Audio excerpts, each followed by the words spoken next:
everyone, I'm going to be your host. So this week we're going to be having a look at the latest emerging technology and science news that I spotted really in the past sort of 2 weeks, so the latter half of May, start of June time. So my name is Matthew Griffin. I'll be your host. I'm the CEO and founder of the 311 Institute, a global futures and deep futures organization looking up to about 50 years out.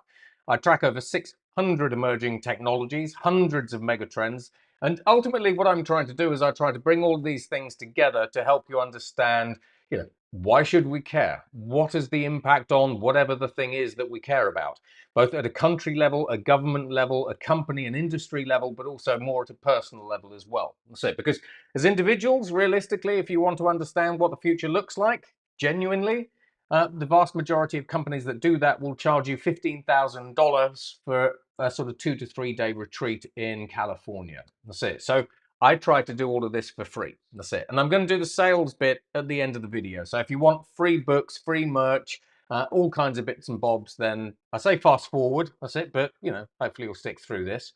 Now, so let's get to the news. So last week I was in Nashville. I was in Nashville with Radiant Logistics and United Cargo. So we were talking about, on the one hand, the future of supply chains, trade and logistics. We were obviously talking about the future of tariffs and the impact that that's having on the industry as well. However, over the past 6 to 7 years, one of the trends that I've been watching very closely is the rise of autonomous ports. Now, there is a big difference between an automated thing and an autonomous thing. So let's get our heads around this first. So typically, when you automate something, you're automating a process. So think of it as robotic process automation or machine learning if we're talking in AI terms. If something happens, then the system is told to, typically by design and via programming and rules and everything else, to do this. So if this happens, do this. They are rules-based automation systems. Generally, that's what most organizations use. Autonomous systems are really quite different because what they do is they take information in like a neural network, they analyze it, but then as humans, we give them the ability to act on our behalf. So they take the information in, analyze it, and then they make the decision themselves on what to do next. So, for example, move a cargo container from here to there. If something happens basically in this part of the port, then this is what we need to do to bring everything back on track, that kind of stuff. They're very, very different. It's kind of the equivalent basically between your coffee maker and a self-driving car. A coffee maker, do this, that happens. A self-driving car takes all that information in and on the fly is trying to not kill you, which is nice of it. Now, in this particular case, this is the port of Singapore here. Now, for the past sort of 3 years, they've been trying to develop the first Singapore-based autonomous port. We've seen a couple of these in China. This is one of the first big autonomous ports that I'm seeing outside of China. And their ultimate aspiration is for this entire 65 million TEU, which is logistics speak for 20-foot equivalent units, so big cargo, the cargo boxes that we see on the cargo ships. They want all of that to be fully automated and autonomous. Now, the way that they're actually doing this is, obviously, we've got artificial intelligence that is kind of the conductor. We have some teleoperated 5G-based glide vehicles, as they call them. So it's not completely autonomous, but ultimately we see a point in time where we can actually take out the teleoperations handlers. They're also combining this with a digital twin of the port as well. So when you actually have a look at the technology that's being used to underpin these autonomous ports, which are increasingly seen as being economically important for countries, because if you can lower the cost of moving goods around, the cost of shipping, the cost of energy associated with all of that, then ultimately your country, provided there aren't Trump's tariffs everywhere, can quite often have a market advantage. And if you have a market advantage in the export industry, then that's a good thing. I won't necessarily say it's enough to make you great, but it certainly puts you on the right track. We're seeing a lot of port and infrastructure development in India as well for exactly this same reason. So we have ports combined with free trade zones, and then on the back of the free trade zones, we've got the manufacturing facilities. We're seeing the same in China, basically with organizations basically like BYD, where BYD are actually moving all of their factories literally next to the ports. And the idea is that, the car rolls off the assembly line, it rolls straight onto the ship as cheaply and as efficiently as it can, and then it lands in the UK docks. So autonomous ports, they're on the rise. We're seeing more and more of them, but they're more important than you think. Okay, now next. Now, I am technical, but I'm not necessarily technical in a developer kind of way. Now, over the years, I've seen a huge number of really, really odd computing platforms.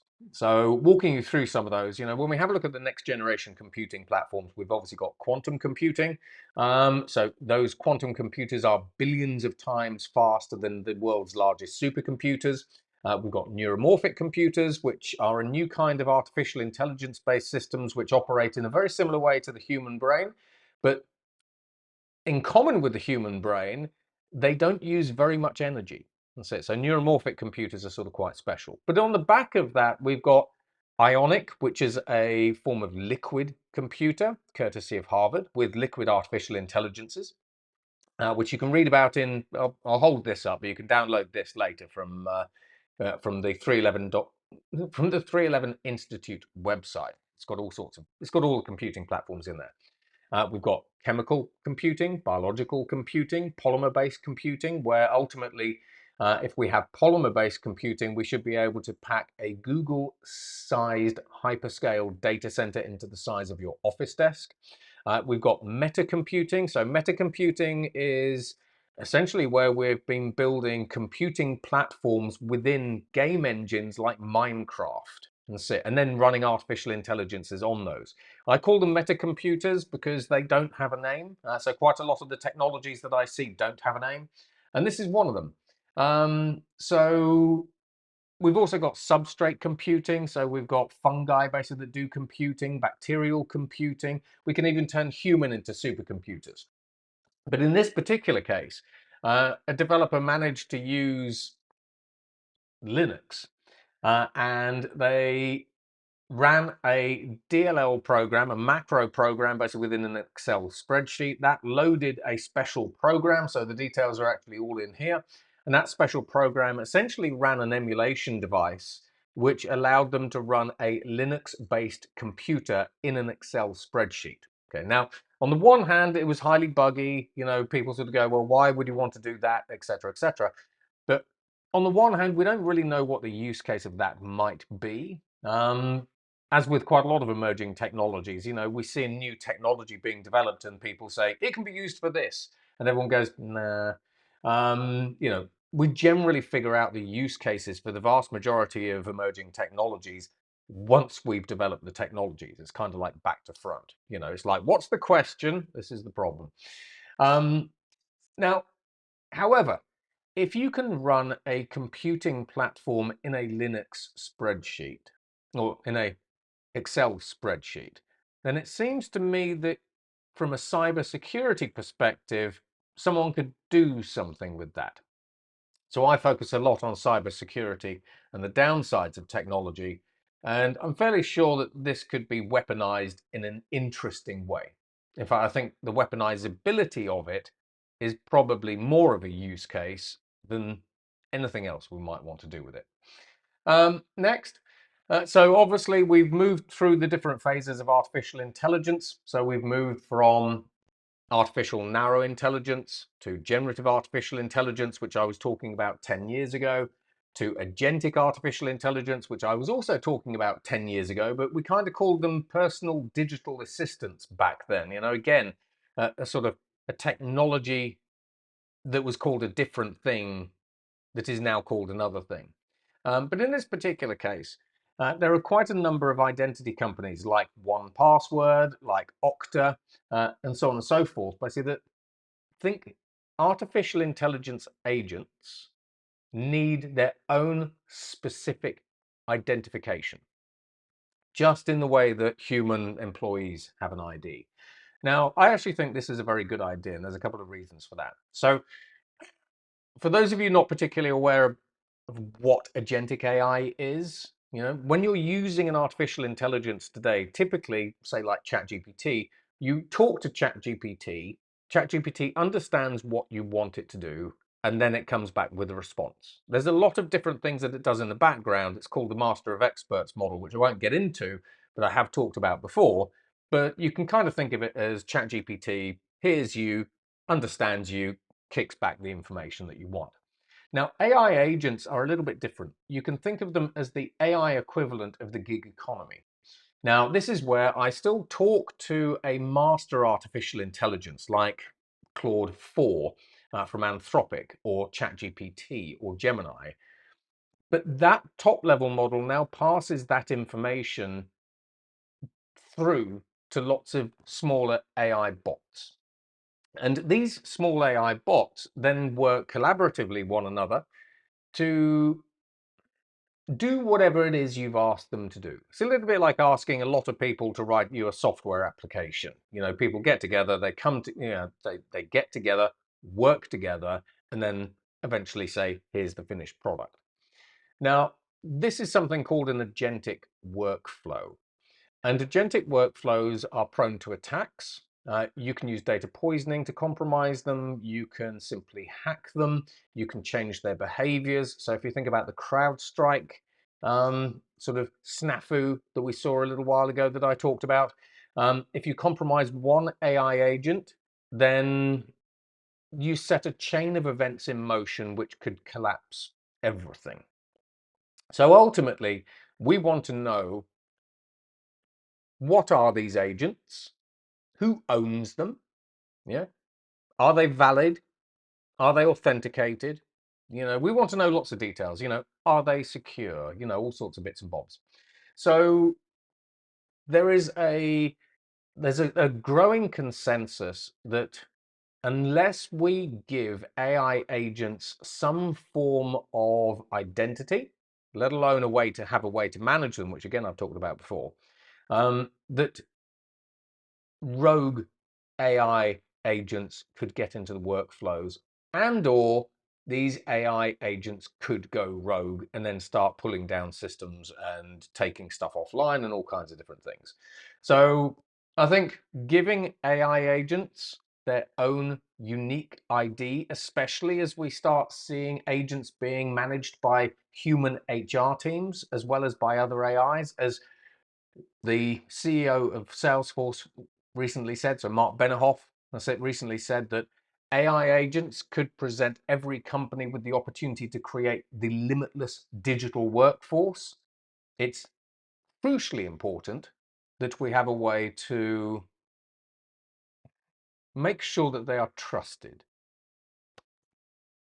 Okay, now moving on. Speaking of rogue AIs, AI agents, basically all these kinds of things, one of the big problems that we actually have with artificial intelligence is it's always changing. It's increasingly a self-developing technology that's optimizing itself and evolving itself, fixing itself, etc., etc., etc.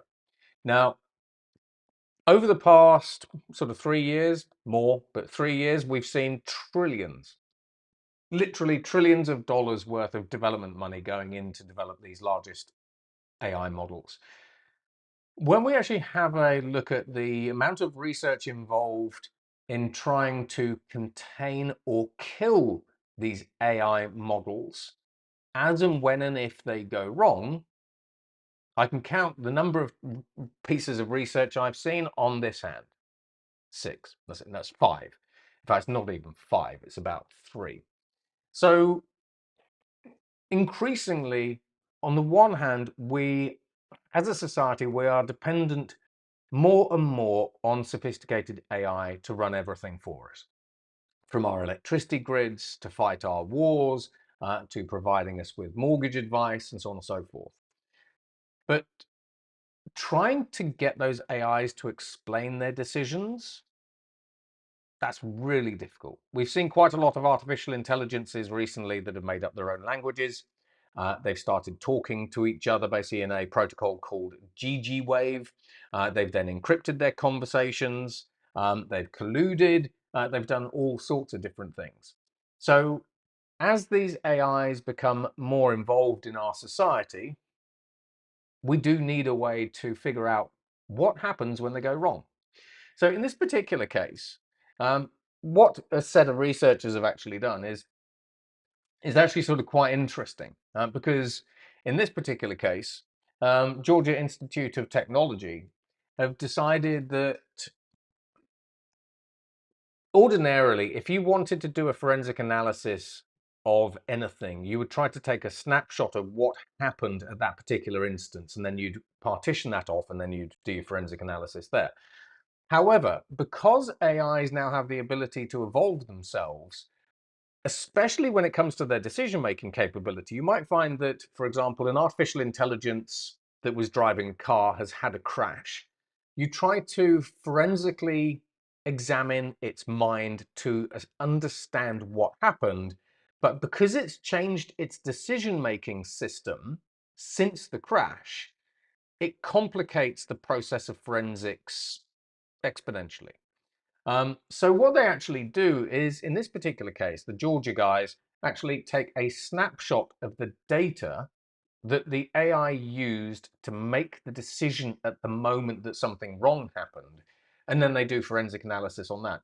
So when you actually just think about the process of forensic analysis on artificial intelligence, set against the context that it optimizes itself, it's evolving, it's changing all the time, that is not a simple thing.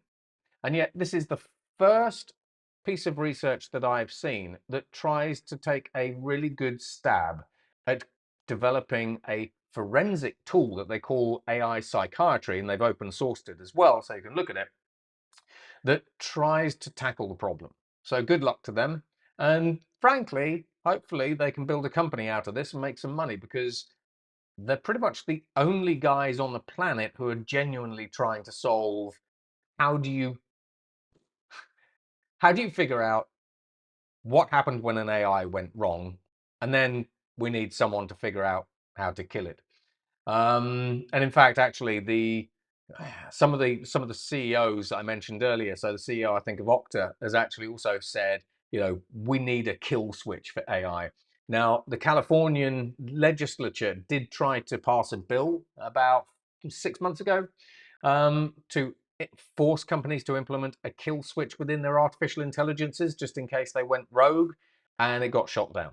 So yeah, and bearing in mind that when you have a look at Trump's big beautiful bill, one of the things that I've seen and heard is that the US Republicans have tried to put a clause into the big beautiful bill saying that the regulation of artificial intelligence at a federal or state level in the United States is illegal for 10 years. You do not want AI to be unregulated. Trust me on that. I can already show you how it destroys society, wrecks your life, and everything else. I can tear down your companies. You do not want unregulated AI. You certainly also don't want rogue AI. So that's a whole conversation in itself. I feel that that's like a keynote there. That's it. Tap me up for a keynote on that. Right. Now, DARPA. DARPA are always up to weird stuff, is what I was going to say. So DARPA is the bleeding edge research arm of the United States military. So if you think about technologies, think about where the technology is today, and then sort of go N+1, N+2, N+3. That's generally where they are, even touching N+4 sometimes. So they do some really weird stuff. I follow them quite closely. Now, this one, again, the vast majority of people won't really pick up on this particular piece of news. However, DARPA basically is trying to develop an algorithm to assess the theory of mind, which sounds really iffy. But essentially, what they're trying to do is they're trying to develop an artificial intelligence algorithm that understands the behavior, the inherent behavior, and what drives the behaviors of cyber criminals and cronky artificial intelligence systems. So this is really the development of an artificial intelligence with social intelligence, EQ, that is able to proactively figure out, based on, should we say, poker-like psychological assessments of adversaries, what the adversaries are going to do next. So this is the use of artificial intelligence to literally try to get into the mind of human adversaries against the United States, but also increasingly AIs that follow more human behaviors and have more in common with human psychology than the old machine learning systems that we thought of, typically 5 years ago. So on that note, I continue to argue, based on the evidence that I'm seeing here, that I show off here, etc., that AI, particularly the neural networks, they are increasingly a ghost in a machine. They have an increasing amount in common with human behavior and human psychology in how they operate, how they behave, and how they can be hacked, cracked, and everything else. And I've got a great example coming up for you in a moment. Where is it? It's down the page a little bit. So here we go. Right, Huawei. So we all know that the United States sanctioned the export of high-performance GPUs to China, especially things like the Nvidia Blackwell, the Blackwell B200s, etc.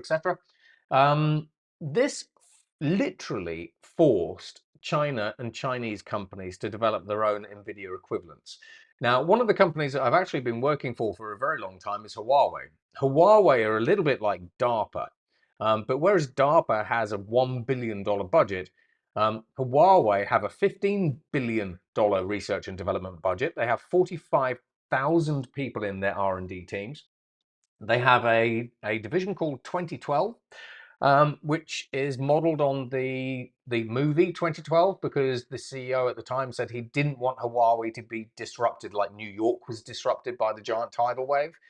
They have 250 people, a little bit like me, that are looking through all of the latest sort of publications and so on and so forth for the latest, weirdest emerging technologies, and then sort of putting them into a roadmap and sort of going, what can this be used for? An Excel, a computer running in an Excel sheet, what could we use that for? Is it useful? Yes, no, park it on a bench somewhere, if it isn't. Huawei is an absolute monster of an organization. That's it. Love them or loathe them. If you ever want to run a case study on an organization that is absolutely prospering because of disruption and in spite of disruption, bearing in mind they get banned from all the Western and developed markets, basically for their 5G, it's Huawei. Now, bringing this back full turn, Huawei, they are the majority of America's tech giants rolled into one. However, one of the things that we're actually interested in is over the past year, they've developed a campus, a semiconductor campus. They spent about $1 billion building a new semiconductor campus outside of Shenzhen. They've also built new extreme ultraviolet lithography machines to rival ASML. So traditionally, the Chinese have been stuck trying to make AI accelerator chips that are about 7 nanometers in size. Bearing in mind that TSMC is now at 2 nanometers on size for its chips. But with Huawei, now with their extreme ultraviolet plasma-based lithography machines, they are very, very close to producing GPUs that are as good as Nvidia's best GPUs. And in fact, one of the latest reports that I actually saw of the last generation, which, bearing in mind Huawei's iterating really fast, was that in quite a lot of cases, Huawei's chips are now faster than Nvidia GPU accelerators. However, they use 4 times more energy to get that performance. So at the moment, Huawei basically are doing their best to match the performance of Nvidia's latest Blackwell and eventually Vera Rubin chips. They are horribly energy inefficient, but in the space of, I don't know, 3 years, China's caught up. And when you actually have conversations with the CEO of Nvidia, Jensen Huang, he actually says, in many respects, China is already ahead. So when you now put this into the context of AI dominance, bear in mind, China wants to be dominant in AI by 2040, and the Americans want to be dominant in AI now. The only thing that has really been holding China back from cautiously dominating the United States is access to chips. And now, as Huawei start ramping up the manufacturing of those chips, because they're still going from a low base, you're going to see the AI wars really heat up. Okay, now, Visa. So I've talked about agentic commerce before. So we're seeing a huge level of disruption in the retail field. Now, what we mean by this is, let's give you an example. So traditionally, you would normally go to, say, Amazon. You'd want to buy a white shirt. You have a look on Amazon. You don't like anything there. You go to, for example, Walmart. You like something there and you buy it, and you buy it from Walmart. Now, with AI agents, the idea is that the AI agent replaces your traditional web-based interface. So it's like a personal shopper. So hence the term, personal digital assistants again that we were talking about 10 years ago. So what happens here is you simply say to the AI bot, I'm looking for a white shirt and I want these kinds of specs and these kind of measurements. It goes and has a look at all the different websites. It looks at Amazon's, it looks at Walmart's, and it buys the one from Walmart. However, the bot that you used to find your product, buy your product, and do the transaction might not be Walmart, or it might not be Amazon. In this case, they could be Visa. So we are very, very much in the early stages of seeing e-commerce being aggregated and disintermediated. So if you think about all of the retailers who spend huge amounts of money on SEO, marketing, positioning, tech stacks, all that kind of stuff, agentic artificial intelligence, almost to a degree, makes that useless.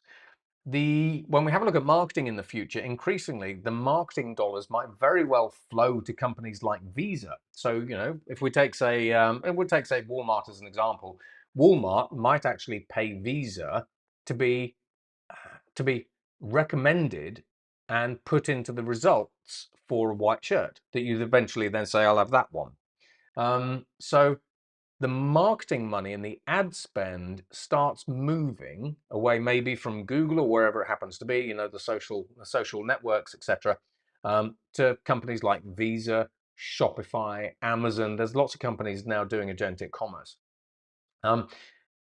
It's quite literally a fight for the user interface, the consumer, and the checkout page, and the payment. So there we go. Now, something that I've been talking about before, obviously everyone is wondering when GPT-5 is coming out. So GPT-5 from OpenAI was supposed to be coming out in 2024, according to Microsoft. However, they've actually seen a huge number of problems basically with their training runs of GPT-5. So GPT-5 at the moment has gone through 2 training runs. And about a year ago, I discussed how Dario, who's the CEO of Anthropic, had said at the time that we were seeing billion-dollar AI models being developed that were just hogging everything they could get, all the resources they could get.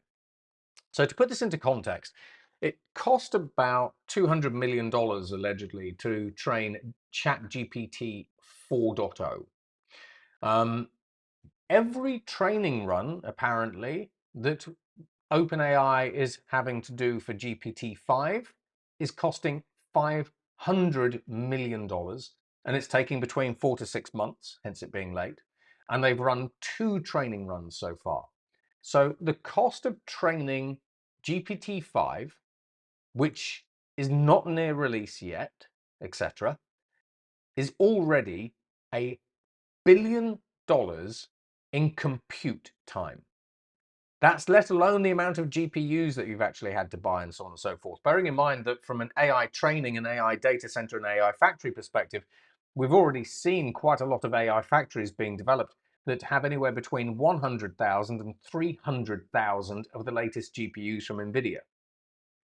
The costs are staggering. And when we have a look at the United States Stargate project, that $500 billion project, there's a single data center in there that is about the size of Monaco. So this is planned.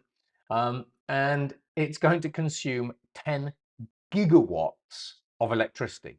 To put that into context, when we're training these AI models, $500 million training run.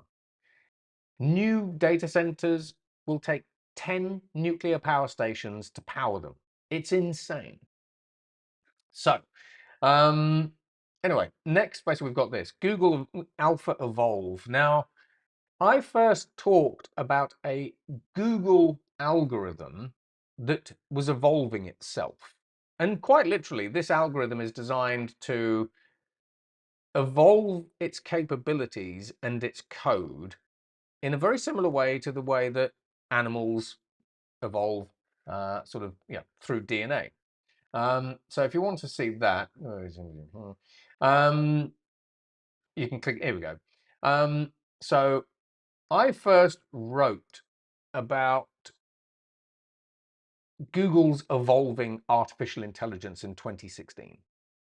9 years later, it's called AlphaEvolve. And it's now designing AI algorithms that are beyond human expertise. And there's a couple of reasons basically why this is interesting. There's a couple of reasons why it's concerning. Now, on the one hand, it's interesting because, as we've seen, if humans were developing algorithms, the way that we typically work is we say, we've developed this algorithm, and now we're iterating it, and we're making it a little bit better and a little bit better and everything else. However, if you had never ever designed an algorithm in your life before, and you had no experience, no interaction basically with anyone who had, would you still develop those algorithms in the same way? You probably wouldn't. So what we're actually seeing here, is artificial intelligence has sort of gone, yeah, I kind of know how humans have been developing algorithms for the past, 10, 20, 30, 40, 50 years, but yeah, I've got a better way to do it. So it's now skipping. And this is significant because this is the second time where I've seen AI creating new, should we say, software and products that are beyond human comprehension, but also products that we simply don't understand how they work.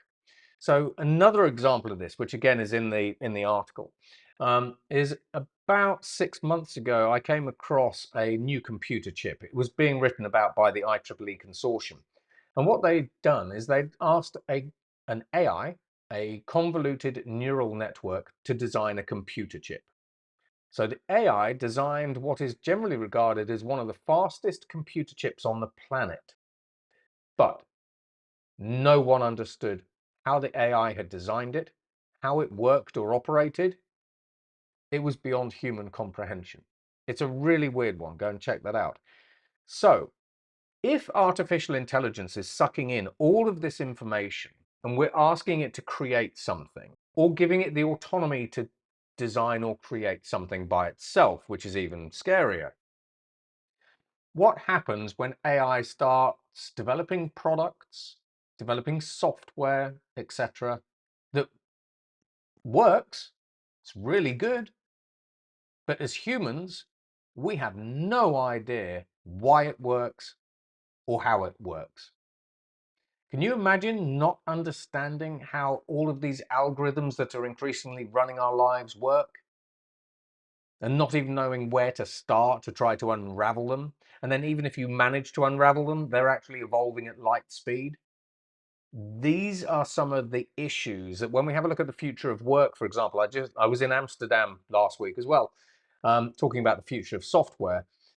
These are some of the problems that I think are actually going to culminate in the future of jobs, because we are going to need humans that are able to, shall we say, understand how AI does what it does. We're going to need people who can translate, well, the AI built this computer chip in this way because of this, and this is how the chip works, almost like a sort of AI to human translation system. So I'm not going to get too much into that, but as a concept, I think that increasingly there are going to be more jobs available that are dedicated to trying to figure out what the hell AI is doing, how we govern it, how we align it with human values, and then how we de-risk it in a variety of different ways, whether that's things like reliability, security, and so on, trust, so on and so forth. So I've got that. So there we go. That's that one. Now, next, Anthropic. I told you basically that, or I keep saying that, in my opinion, AI is the ghost in the machine. Increasingly, it behaves along the same lines as we humans do. It seems to be taking on human psychology and human behavioral characteristics. Now, this was an experiment that Anthropic ran, and actually Credo to them for a couple of reasons. So firstly, they ran the experiments to try to figure out, what do these models do? Where do they break? What are the bad things that they can get up to? And then Credo basically for releasing it. So the gist of this basically is that Anthropic discovered that, on the one hand, as AI models get larger, they are much more likely to try to lie, deceive, get out of things, cheat, and in this case, blackmail. So in this particular case, the AI had admittedly been given a couple of sort of discrete instructions, but this AI basically was told that it was going to be taken offline. And it had access to fake company emails because it's an experiment. And the AI, in 84% of cases, this is essentially Claude 4. Claude 4 started trying to blackmail the engineers who were trying to take it offline. So Claude basically had figured out that, Claude had actually figured out that some of the people were actually having affairs based on reading their emails, and it was threatening to expose those affairs if those engineers took the AI model offline. So now start thinking about the implication of having that kind of, should we say, intelligence or behavior or model in your organization. Bearing in mind that we saw ChatGPT trying to avoid being deleted a little while ago by copying itself to a new server and then deleting all of the records that showed it had copied itself to a new server, and then lying about it and deceiving people about its behavior.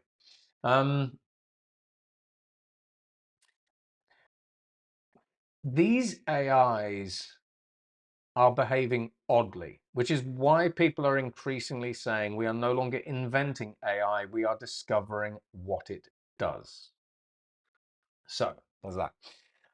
Next, so these are sort of obviously tied together, but Anthropic actually released Claude 4. And what made Claude 4 special is it has advanced reasoning, but every single AI model has advanced reasoning and is multimodal and all that kind of stuff nowadays. But it worked solidly doing software development for 7 hours. Now, 7 hours is an important benchmark because essentially that's a working day. So if you think about a traditional software engineer, they'll get into work at 9, they might leave at 6, they'll have a bit of lunch in the middle somewhere, etc., etc. They'll be doing work, for about 7 hours a day. So this is the very, very first example of an artificial intelligence that has performed autonomous, continuous work on a project for an entire human working day. And it generated some really good software as well, apparently. And then we've got this. So Google Gemini. We've had Google as well as a number of other researchers that have actually been putting artificial intelligences for about the past 2 to 3 years through MENSA tests and other things. So on the one hand, Gemini 2.5 tops the coding charts. Now, when we compare that with ChatGPT a little while ago, but it was in the top 0.2% of human coders by way of expertise. So that was the coding Olympiad that I talked about again quite a while ago. So on the one hand, we kind of know that AI is getting increasingly good, and in some cases, dare we say, great at developing software. So we've got things like OpenAI's Agentic software engineer and so on and so forth. Again, that I've talked about before, and you can sort of search the site just for OpenAI Agentic software engineer, and you'll find all these. And a lot of them are referenced in these sort of pieces of news anyway, these articles anyway. But one thing I've sort of been tracking, mainly out of curiosity, is the IQ of AI models. Now, about 2 years ago in 2023, ChatGPT's verbal IQ was measured at 155, which puts it in the top 1% of humans for understanding language. And, you can sort of see that with your interactions with the model. But in this particular case, Gemini 2.5 has a measured IQ. So they took the traditional IQ and they sort of digitized it all. They took the traditional IQ tests and digitized it all and everything else. But it has an IQ of 136. Now, when you put that into context, the average human IQ globally is 100. That average IQ is slightly higher in Asia. Allegedly, it's slightly lower in North America.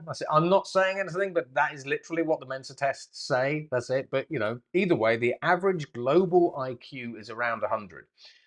So if you have an artificial intelligence with an IQ of 136, it's pretty much better than everybody other than Elon Musk. Except maybe it's not quite as interesting. And that is it. So that is today's roundup. And if you actually are looking for a keynote, if you want to run a workshop, if you want to understand what's going on in the world, whether that's from a steep perspective, so that's, sort of society, technology, economics, environment, and politics. If you want to understand how all of these different technologies and how all these different trends actually combine together to change, what it is that you do, what it is that you care about, then just ping me. And that's it. That's it. I would like to get out of this hot studio for a change. So from me, have a really great day. Have a great future. I hope you enjoyed that. That's it. As always, we are flipping between all kinds of different subjects because the news is the news is the news. And unlike the regular news, we didn't mention anything about AI murdering people. Because actually it's not doing that at the minute. It's just humans.